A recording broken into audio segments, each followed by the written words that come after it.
नमस्कार, हिमशिखा टेलिभिजनको फोकस न्यूजमा स्वागत छ। म सुदीप अधिकारी। दर्शक महानुभाव, तपाईले हामीलाई आफ्नो टेलिभिजन सेटसँगै हिमशिखा टेलिभिजनको युट्युब च्यानल र फेसबुक पेजका माध्यमबाट पनि विश्वका विभिन्न स्थानबाट हेर्न सक्नुहुनेछ अनुकूल समयमा।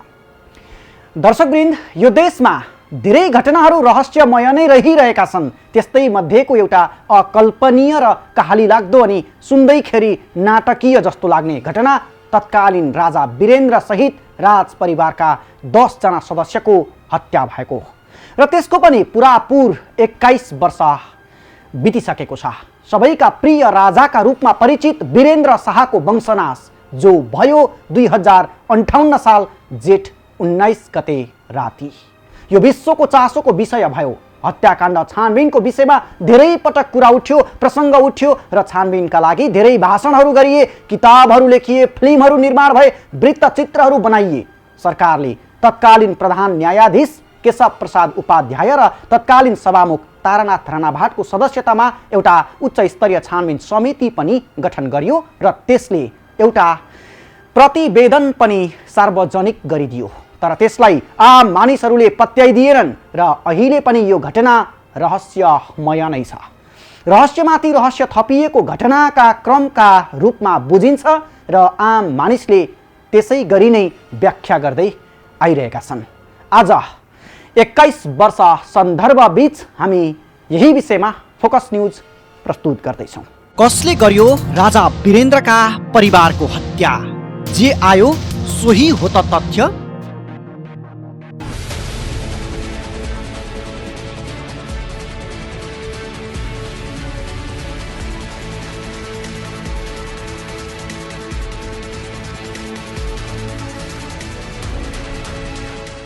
दर्शकवृन्द, 2058 साल जेठ 19 शुक्रबारको त्यो भयानक रात, जुन रात विश्वलाई नै स्तब्ध गराउने गरी राज खानदानको वंश सकिएको थियो, त्यो त्रासदीपूर्ण र अकल्पनीय घटना भएको पनि 21 वर्ष बितिसकेको छ। पुरै 21 वर्ष दरबार हत्याकाण्ड एउटा जटिल प्रश्नका रूपमा रहिरह्यो। दरबार हत्याकाण्डमा वीरेन्द्रको वंश नाश त भयो, तर हत्याकाण्डका सत्य तथ्य अझै बाहिर आउन सकेको छैन। न त यसको स्वतन्त्र छानबिन नै हुन सकेको छ। आखिर किन र कसले गर्यो वीरेन्द्रको वंशनाश? प्रश्न अझै अनुत्तरित छ।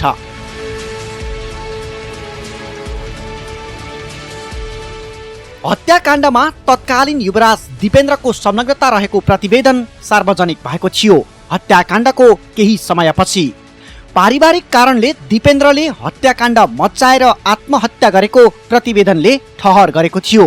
दरबार हत्याकाण्डमा तत्कालीन राजा वीरेन्द्र मात्र होइन, वीरेन्द्रका कान्छा भाइ धीरेन्द्र पनि मारिए।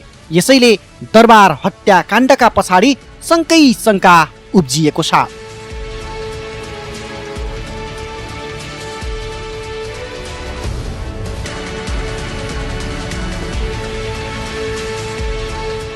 राजा वा राज संस्थालाई विष्णु भगवानको अवतारका रूपमा लिने गरिए पनि राज संस्थाको झण्डै पुरै वंश नै समाप्त हुने गरी भएको हत्याकाण्ड नेपालमा राज दरबार हत्याकाण्डको रूपमा लिने गरिएको छ। दरबार हत्याकाण्डले विश्वभर बस्ने नेपालीहरूलाई त्यस बेला स्तब्ध बनायो। धेरैभन्दा धेरै नेपालीहरूले त्यस बेला कपाल काटेर राजाप्रति सम्मान जनाएका थिए। नेपाली कांग्रेसका तत्कालीन सभापति गिरिजा प्रसाद कोइराला मुलुकको प्रधानमन्त्री थिए। त्यस बेला सभामुख तारानाथ राणाभाटको संयोजकत्वमा दरबार हत्याकाण्डको छानबिन समिति बनाइएको थियो। त्यस समितिले युवराज दिपेन्द्रले कालो पदार्थ खाएर नकाब लगाई सबैको हत्या गरी आफूले आफ्नै हत्या गरेको प्रतिवेदन सार्वजनिक गरेको थियो। पोशाकमा बिलियार कोठामा प्रवेश गरेपछि कालो रङको बन्दुक 9mm क्यालिबर MP-5K अटोमेटिक सब मेसिन गन राति 9:15 बजे वीरेन्द्र सैनिक अस्पताल पुर्याउँदा निराजन वीर विक्रम शाह नागरवाला श्रीपाद अधिराज कुमार निराजनको जानकारी प्राप्त भएको देखिन्छ। एकाथरी हत्याकाण्डको दोष युवराज दिपेन्द्रलाई देखिन्छन्। अनि अर्का थरी पूर्व राजा ज्ञानेन्द्र र उनका छोरा पारसतर्फ औँला तेर्स्याउँछन्। यही कारण दाजुको हत्यासँगै श्रीपेच पहिरिएका ज्ञानेन्द्रलाई आफूमाथि लागेको हत्याको कालो धब्बा मेटाउन शासनकालभर भरपुरै प्रयत्न गर्नु पर्यो। राजदरबारबाट बाहिरिने क्रममा पूर्व राजा ज्ञानेन्द्रले अमिलो नै पोखेका थिए। आफूलाई हत्याको दोष लगाइएकोमा ज्ञानेन्द्रले नारायणहिटी छाड्नु अघि गरेको पत्रकार सम्मेलनमा यसो भनेका थिए, यो हेर्नुस्।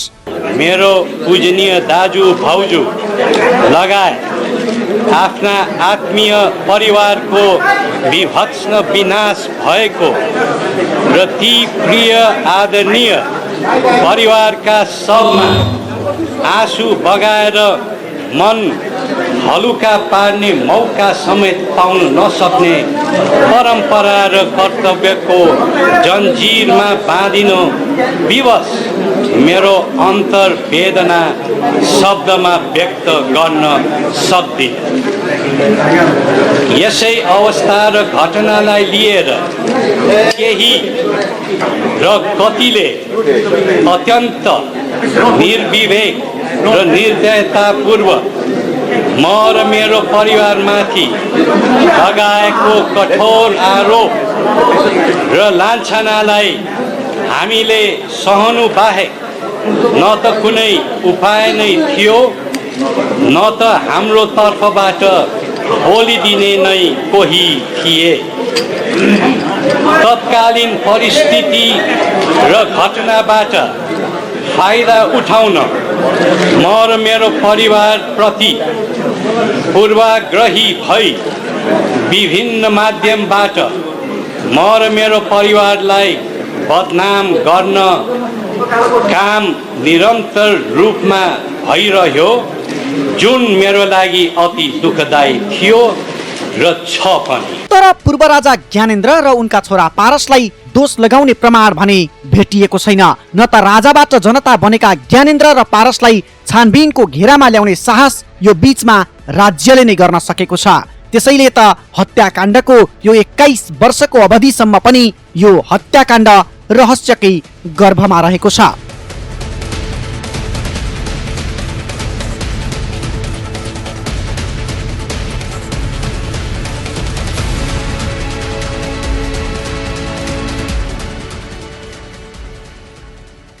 दर्शक महानुभाव, सरकारले तत्कालीन राजा वीरेन्द्र शाहको वंश नाश नै हुने गरी भएको त्यस घटनाको छानबिनका लागि महत्त्वपूर्ण प्रयास गर्नुपर्ने हो।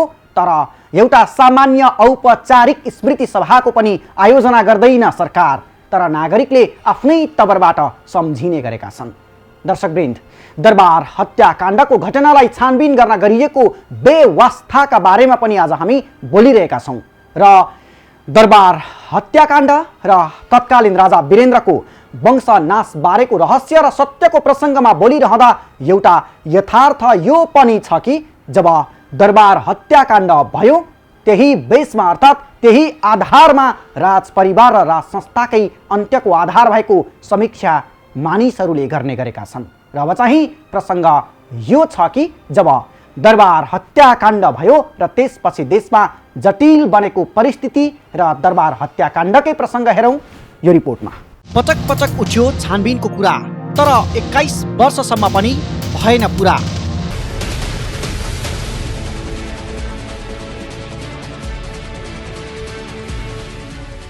दर्शकवृन्द, जब राजा वीरेन्द्रको वंशनाश भयो त्यसपछि ज्ञानेन्द्र शाह राजा भए। त्यसपछि त झन् राजनीतिक रूपमा विभिन्न उतार चढावहरू आए। राजा ज्ञानेन्द्रले शेरबहादुर देउवा प्रधानमन्त्री भएका बेला 2059 सालमा संसद भङ्ग गरेर शासन सत्ता आफ्नो हातमा लिने प्रयास गरे। त्यसैपछि तत्कालीन शक्तिशाली प्रजातान्त्रिक पार्टी नेपाली कङ्ग्रेस फुटको संघारमा पुग्यो। गिरिजा प्रसाद कोइरालाले प्रधानमन्त्री समेत रहेका देउवालाई कारबाही गरेपछि पार्टी फुट्यो। देउवालाई प्रजातन्त्र राजालाई बुझाएको भन्दै तत्कालीन कङ्ग्रेसका सभापति शेरबहादुर देउवालाई कारबाही गरेका थिए।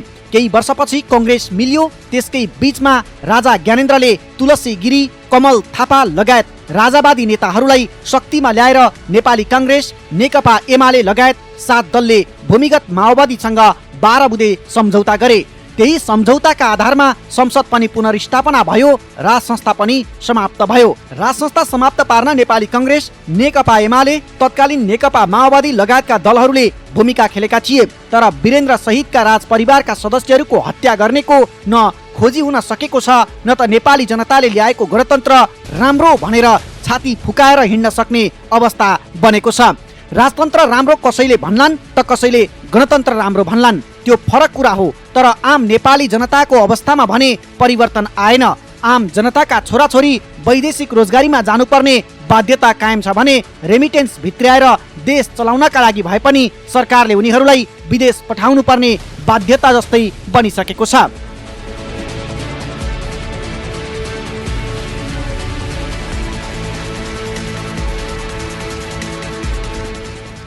हत्याकाण्डको पुनः छानबिनका कुरा पनि 21 वर्षको अवधिमा पटक पटक उठे। राजनीतिक दलहरूले पनि बारम्बार हत्याकाण्डको छानबिन गर्ने प्रतिबद्धता जनाउँदै आए। दोस्रो जनआन्दोलनका क्रममा पनि राजनीतिक दलका नेताहरूले हत्याकाण्डको छानबिन गर्ने अठोट गरेका थिए। तर त्यो राजनीतिक नारा बाहेक केही बन्न सकेको छैन। माओवादीले सुरुवातै हत्याकाण्डलाई राजनीतिक षड्यन्त्र बताउँदै त्यसमा तत्कालीन अधिराज कुमार ज्ञानेन्द्र र केही विदेशी तत्त्वको हात रहेको हुन सक्ने दाबी गर्दै आएको थियो। तर हत्याकाण्ड ताका प्रधानमन्त्री गिरिजाप्रसाद कोइरालादेखि शेरबहादुर देउवा, गणतन्त्र पछिका प्रधानमन्त्री पुष्पकमल दाहाल, माधव कुमार नेपाल, झलनाथ खनाल, बाबुराम भट्टराई, सुशील कोइराला, केपी शर्मा ओलीसम्मका नेताहरूले हत्याकाण्ड खोतल्ने भनी जनता समक्ष गरेको कुरा हवाई कुरा साबित भइसकेको छ। हत्याकाण्ड भएको दरबार खुल्ला भएको छ जनताका लागि।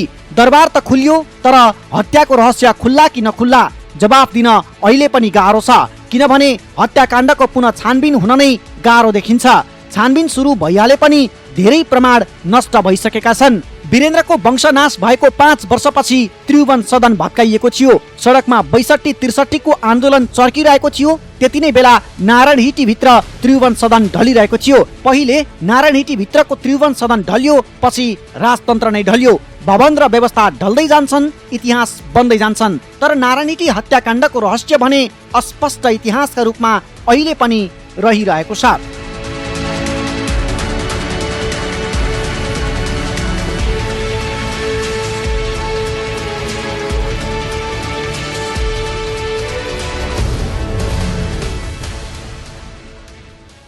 दर्शकवृन्द, हत्याकाण्डका पछाडि विभिन्न कारणहरू रहेको अनुमान पनि नभएका होइनन्। राजा वीरेन्द्रको शासनकालमा भारतसँग दरबारको सम्बन्ध सुमधुर थिएन।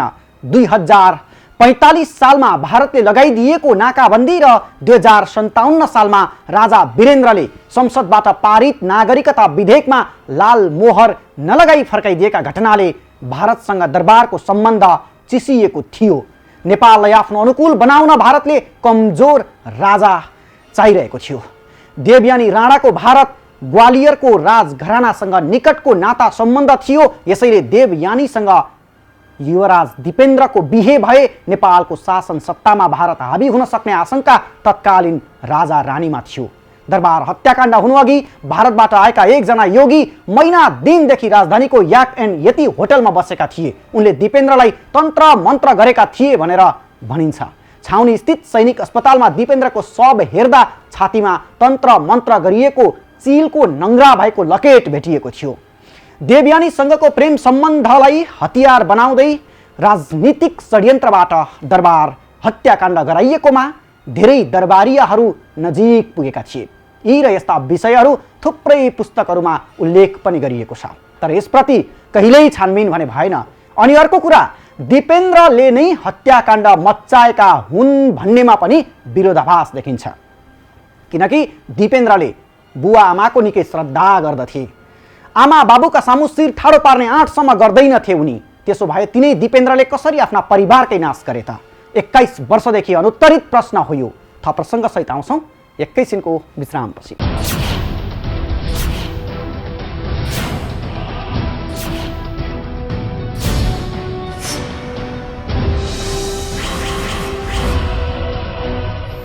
विश्रामपछि फेरि पनि स्वागत छ। तपाईँ हिमशिखर टेलिभिजनमा फोकस न्युजका बीचमा हुनुहुन्छ र आज हामी रहस्यमय देशका प्रशस्तै घटनामध्येको एउटा जटिल र अकल्पनीय घटनाका विषयमा बोलिरहेका छौँ, देखाइरहेका छौँ। दरबार हत्याकाण्डका विषयमा हामी तपाईलाई देखाइरहेका छौँ। हामी 21 वर्ष अघि भएको घटनाका अनुत्तरित प्रश्नहरूका बारेमा बोलिरहेका छौँ। दर्शकवृन्द, हुन त यो रहस्यको देश हो। यहाँ थुप्रै घटनाहरूलाई दबाइएको छ अनि गुमराहमा राखिएको छ। नागरिक सुसूचित हुन चाहन्छन्, तर राज्य स्तर आम चासोका यस्ता घटनालाई दबाइ नै रहेको छ। खोतलेर त्यसको यथार्थ बाहिर ल्याउने कोसिस गरिरहेको छैन। 2058 सालमा भएको दरबार हत्याकाण्ड छानबिन होस् जुन सम्भव छ भनिरहेका छन् नागरिकहरू र दबाब दिइरहेका छन् आफ्नो स्तरबाट। तर सरकारले त्यस्तो खास प्रयास गरिरहेको छैन र औपचारिक रूपमा देशको पूर्व राज परिवार र त्यस राज संस्थालाई सम्झिने कोसिस पनि औपचारिक रूपमा कहीँ कतै भएको पाइँदैन।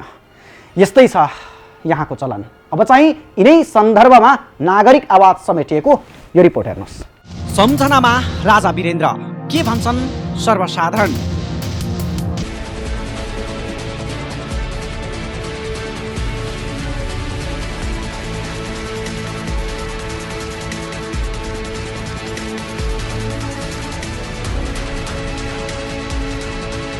दर्शकवृन्द, 2058 सालको जेठ 20 गते जताततै शोकधुन बजिरहेको थियो।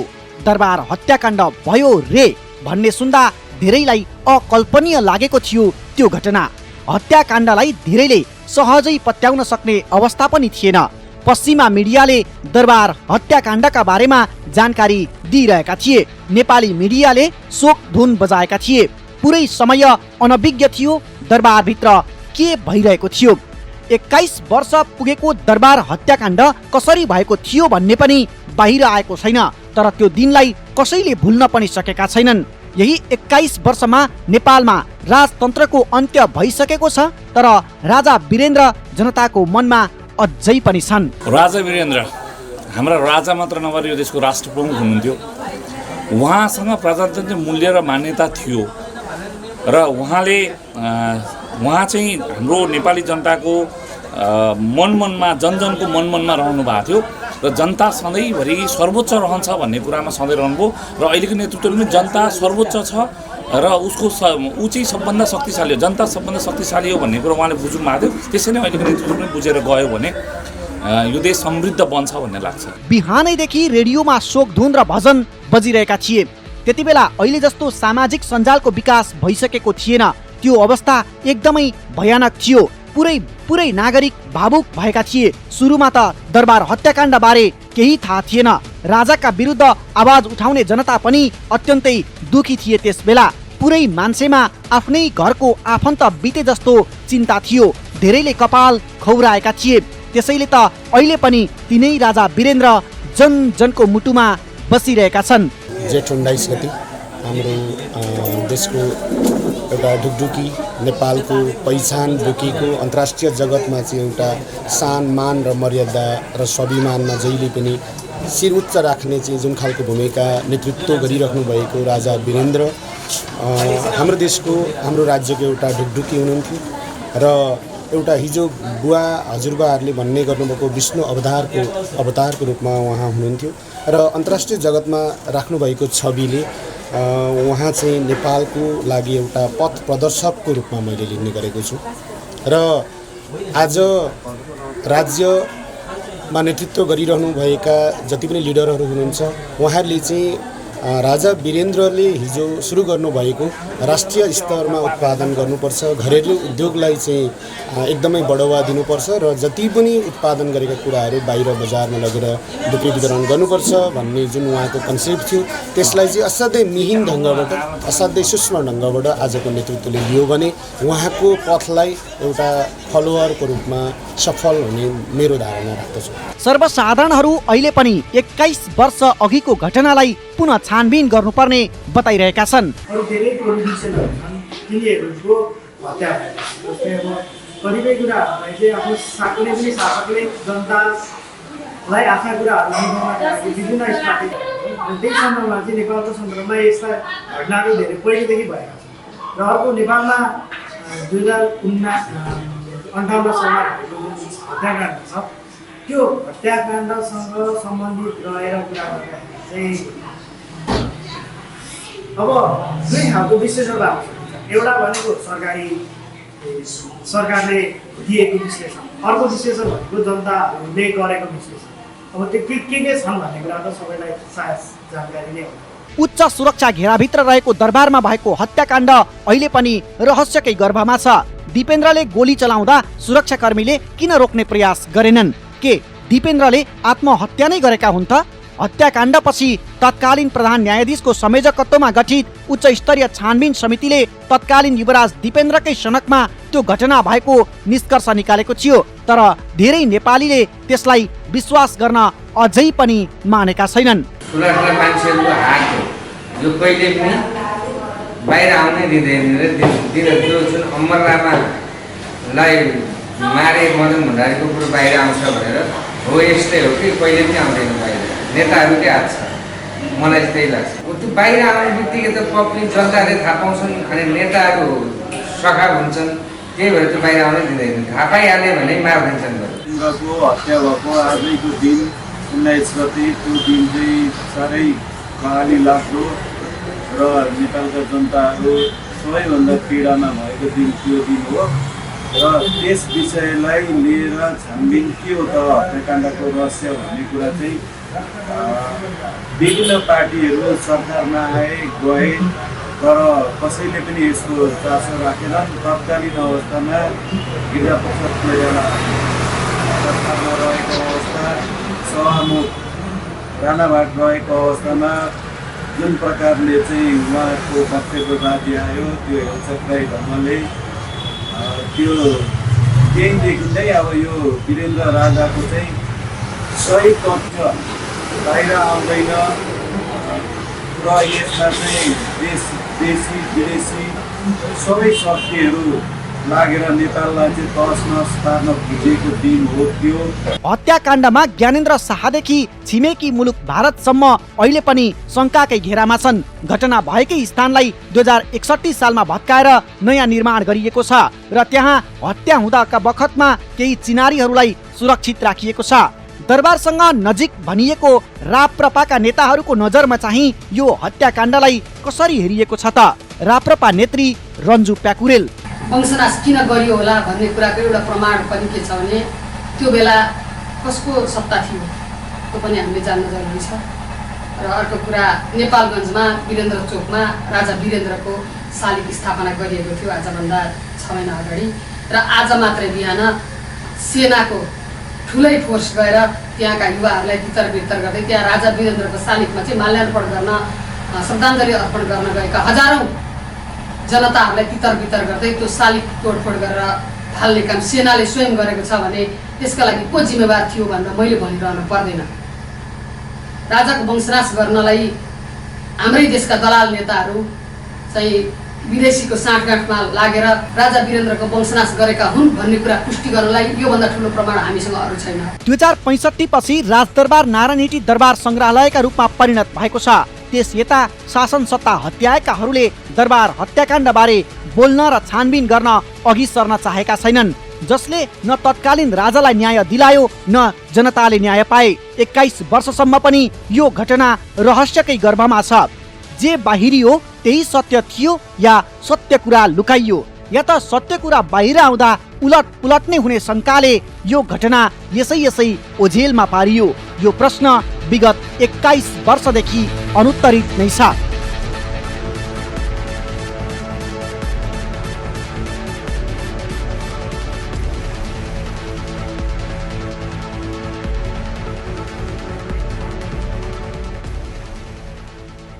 र यति नै आजको फोकस न्यूज। अर्को श्रृङ्खलामा तपाईँ हाम्रो पुनः भेटघाट हुनेछ।